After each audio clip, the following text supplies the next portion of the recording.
And thank you for the Digital Humanities, Global Digital Humanities, for allowing me to update about my project that was part of my PhD dissertation. And today I will be focusing on presenting the topic modeling of the discourses, and I will focus on one of the ideologies that we have targeted, the anti-war ideology. And this topic or this project is the part of the broader project that focus on the propaganda detection in Russia and Ukraine war tweets by the politicians, corpus assisted critical discourse analysis, and computational perspective.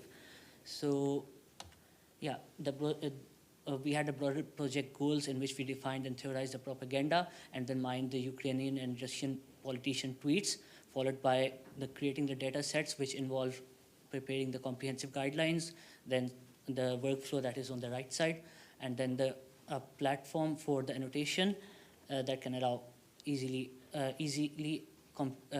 creating the data set or annotating the data set.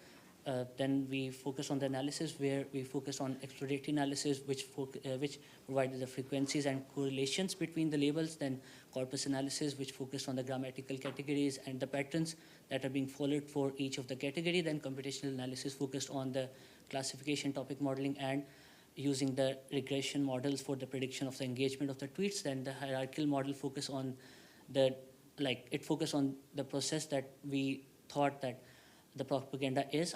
When I will be explaining the propaganda, then it will be more clear. Then we also created a dashboard that can allow to carry out all those analysis, a part of corpus and the computational analysis as well. And yeah. So I will be briefly talking about the state of the art that is there, then propaganda, what it is, and then our approach for the topic modeling, then the results of the topic modeling, followed by a conclusion and future work that I've been doing, followed by, if I have time, I will focus on the motivation and prologue for doing this research. There are many researchers or some researchers within the context of critical discourse analysis that focus on defining propaganda from the power perspective, extremist discourse, intertextuality, and manipulation. However, I have these raised a question, what is propagated? So we understood all the literature and defined or redefined the propaganda as a process in which a social actor attempts to legitimize the ideology of other social actors and shape power relations during the war through persuasion techniques in an environment that recontextualizes that targeted ideology and power relations. So this definition concluded with the 4 or 5 components: social actor, then ideology. The definition provided 5 components that are social actor, ideology, power relation, persuasion techniques, and the recontextualization, and all the 4 components are dependent on the social actor and the role of the social actor. And these components were further divided into the specific labels. Ideology had a number of labels, power relations, and persuasion techniques. And moving towards our today's work, that will focus on 2 of the aspects: the social actor that has to be there, which is a politician as a social role, and doing an ideological role, which is under the critical discourse analysis research that says the politicians have an ideological role as well, which are there for meeting the political objectives.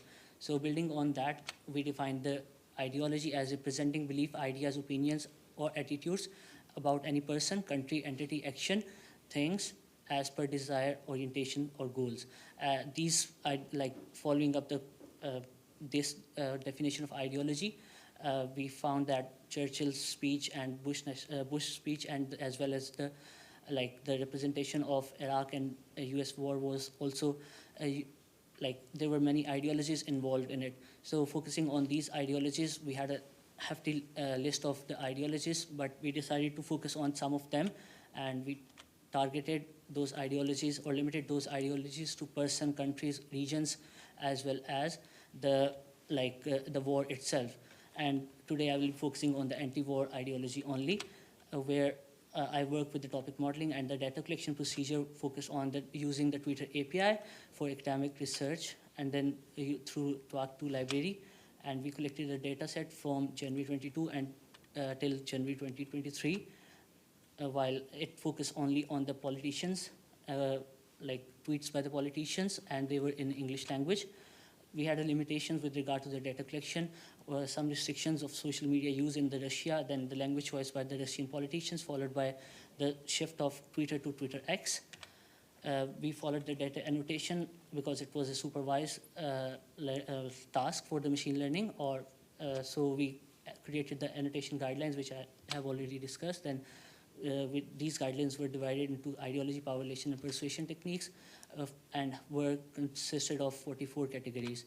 And 7 annotators were involved in annotating the data set, and it took almost a year to complete the annotation process. And based on those annotations, we had those ideologies. The frequencies of ideologies are there. Blue ones are the Russian ones, while the Ukrainians are in the orange. And anti-war ideology had 294 tweets, and divided by, like, Russians have used 111 tweets that are represented as anti-war, while the Ukrainian were against the war in the 183 tweets. So we use topic modeling. Why we use topic modeling? It was a question because considering the task of the considering the task that supervised learning is a hefty task, so we decided to consider it like doing unsupervised through unsupervised learning and deciding how the would be able to represent or find out the patterns in the propaganda detection. So we use BERT topic modeling, and it's an ongoing work. We combined the topic modeling approach with the ELBO method, where we define the 3 topics only, and the outputs are presented through scatter plot, word clouds, and keywords. So the first topic was it was the first topic that is on the right side. Then the second, it was nominated as unprovoked invasions and acts of aggression based on the keywords that you can see on the right side, while the second topic was on the left side of the scatter plot and was named as war atrocities and call for action. And these names are based on the keywords, as well as the third topic was in the center and had fewer tweets and were named as uninvolved civilians and genocide. So yeah, so that these results suggest a multifaceted public discourse focusing on opposition to aggression, condemnation and of war crimes, and deep concern for the humanitarian consequences of the conflict. And I have been doing, continuing this work with following up with how these can be mapped with the other things that I have worked with the supervised learning. So I have added a layer between the anti-war and the between the ideology and the persuasion techniques to see how topics relate to the ideology and how they relate to the persuasion techniques, followed by how they affect the engagement. These all can be each level can be decided on the dashboard by the user who is using the dashboard. In addition to that, I have been working with another task that focuses on the strategic political communication monitoring through the AI agents, and that focus on the conspiracies, misinformation, disinformation, and all those concepts. But just a minute.